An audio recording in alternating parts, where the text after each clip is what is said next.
राहुल द्रविड़ को जब भारतीय टीम के कोच तौर पर चुना गया था तो फैंस को उनसे उम्मीदें काफ़ी थी।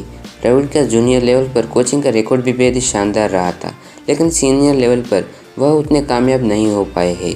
अब वेस्टइंडीज़ के खिलाफ T20 सीरीज़ में हार का सामना करने के बाद उनकी कोचिंग पर भी सवाल उठने लाजमी थे। जहां भारतीय टीम का वेस्टइंडीज़ दौरा समाप्त हो चुका है, इस दौरे में भारतीय टीम का प्रदर्शन बेहद ही साधारण रहा है। सवालों का जवाब मिलने से बजाय और भी सवाल उठ चुके हैं। पहले टेस्ट सीरीज़ के दौरान शुरुआती मुकाबले ड्रॉ छूटना, उसके बाद वनडे सीरीज़ में दूसरे मुकाबले में एक तरफा हार का सामना करना, इस साल वनडे वर्ल्ड कप के लिए क्वालिफाई नहीं हो पाई उनके हाथों भारतीय टीम को 5 मैचों की T20 सीरीज़ में 2-3 से हार का सामना करना पड़ा है। 2017 के बाद वेस्टइंडीज़ ने पहली बार किसी द्विपक्षीय सीरीज़ में T20 सीरीज़ में भारत को हराया है, जहां पर T20 सीरीज़ में निराशाजनक प्रदर्शन के चलते भारतीय टीम और हार्दिक पांड्या पर सवाल खड़े हो रहे हैं। लेकिन एक नाम जो इन सब के पीछे छुप रहा है वह है हेड कोच राहुल द्रविड़ का। जहां राहुल द्रविड़ ने जब से भारतीय टीम की भागदौड़ संभाली है तब से उन्होंने कुछ पाने से ज़्यादा खोया है। हम राहुल द्रविड़ की कोचिंग कार्यकाल के बारे में बात करने वाले हैं और जानेंगे कि पिछले 2 साल में उन्होंने क्या क्या गलती कर दी है। T20 विश्व कप 2021 के समाप्ति के साथ रवि शास्त्री की कोचिंग कार्यकाल खत्म हो गया था। इसके बाद राहुल द्रविड़ को भारतीय पुरुष टीम का हेड कोच के रूप में चुना गया। राहुल द्रविड़ से उम्मीदें थी कि जो गलती पिछले कार्यकाल में हुई वह अब नहीं हो और भारतीय टीम ICC टूर्नामेंट जीत पाए।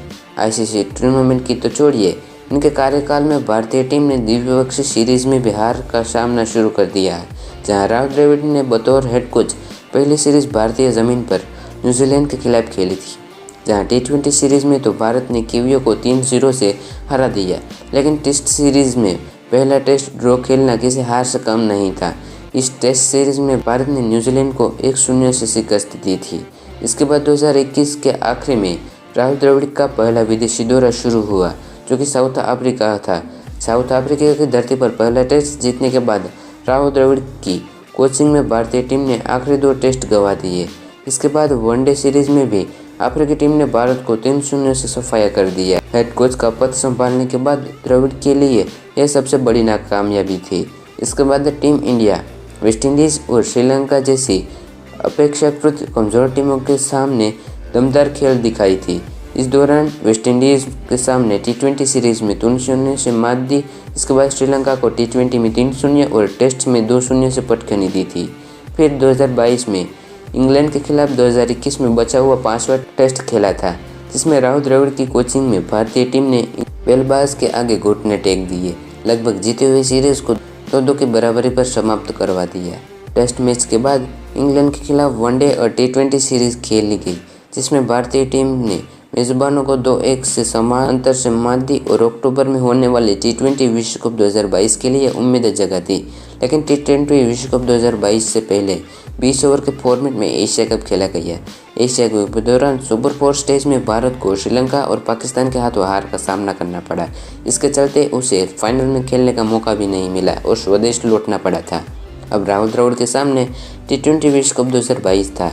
इस वर्ल्ड कप में भारतीय टीम जैसे तैसे करके सेमीफाइनल में तो पहुंच गई, लेकिन वहां इंग्लैंड के सामने 10 विकेटों से हार का सामना करना पड़ा। इस टूर्नामेंट के बाद कोच और कप्तान पर सवाल उठे लाजमी थे, क्योंकि भारतीय टीम बार बार पुरानी गलतियां दोहरा रही थी। इस T20 विश्व कप के बाद भारतीय T20 टीम में कई बदलाव देखने को मिले, जैसे कि रोहित और विराट को रेस्ट देना और युवा खिलाड़ियों को मौका देना और हार्दिक पांड्या को टीम की कमान संभालने देना। हालांकि इन फैसलों के बाद भी टीम के प्रदर्शन में कोई भी सुधार देखने को नहीं मिला।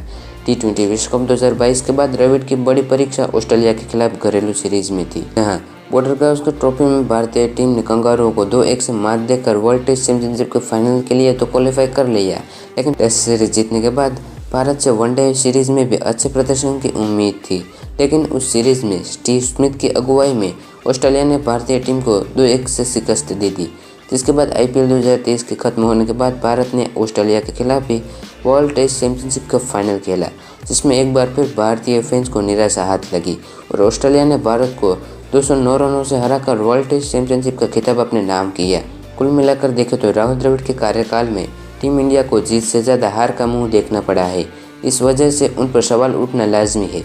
क्योंकि इस साल अक्टूबर नवंबर के महीनों में भारतीय ज़मीन पर ही विश्व कप खेला जाना है, जिसमें भारतीय फैंस को टीम इंडिया से काफ़ी उम्मीद रहेगी। तो दोस्तों, आप लोगों को हमारी ये वाली वीडियो कैसी लगी कमेंट में ज़रूर से बता देना। अगर वीडियो अच्छी लगी हो तो वीडियो को लाइक कर चैनल को सब्सक्राइब जरूर से कर देना।